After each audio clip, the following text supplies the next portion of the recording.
I'm John Coyle. Welcome to AutoNation Drive's head-to-head feature.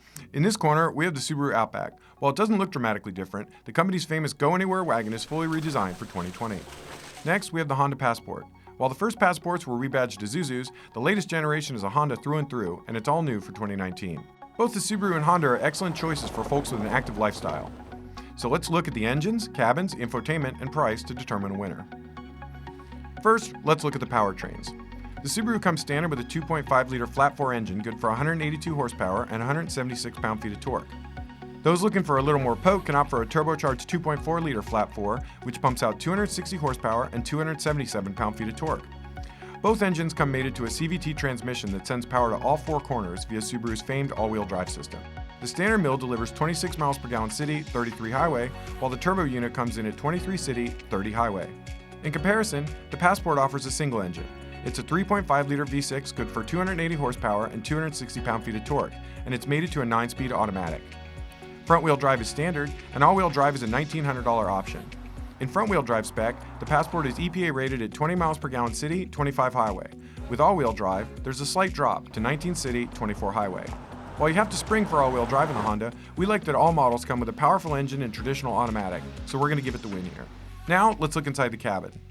Subaru doesn't have a luxury line, so the company has sought to give all its interiors a premium feel, and the Outback delivers. The redesigned dashboard has plenty of angles and details, but avoids looking busy, and all the touchpoints and switches feel high quality. The large touchscreen at the center is well integrated and neatly framed by buttons and dials for the radio and climate controls. Behind the rear seats, there's 32.5 cubic feet of cargo space, and if you fold them down, that jumps to 75.7 cubic feet. The cabin of the Passport is also a nice place to be. The seats are exceptionally comfortable, the high stance provides great visibility, and there's plenty of room, even for rear passengers. Soft touch materials are everywhere, the underfloor storage in the cargo area is handy, and everything reflects Honda's rock-solid build quality. Since the Passport is a mid-size SUV, cargo space is better, with 41.2 cubic feet behind the rear seats, which expands to 77.9 with them folded. While the Subaru doesn't have quite as much storage, we like the upscale feel to redesign, so it takes the win here. In the minds of buyers, infotainment tech is more important than ever, and we like the setup in the Subaru. Base models come with a 7-inch display, but tech-savvy buyers will want to spring for the 11.6-inch display, which as well as being intuitive and quick responding, looks fantastic. Apple CarPlay and Android Auto are both standard, as are Bluetooth, HD radio compatibility, and over-the-air software updates. Audiophiles will also appreciate the available Harman Kardon audio system.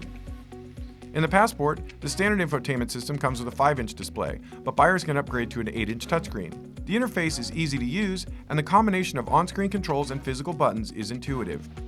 While Apple CarPlay and Android Auto aren't standard, they're available on upper trim levels, along with options like a Wi-Fi hotspot, a 10-speaker audio system, and HD radio. While we think both systems will be able to meet the needs of buyers in the segment, we think the beautiful packaging and more robust list of standard features gives the Outback the win here. Now, it's time to talk safety.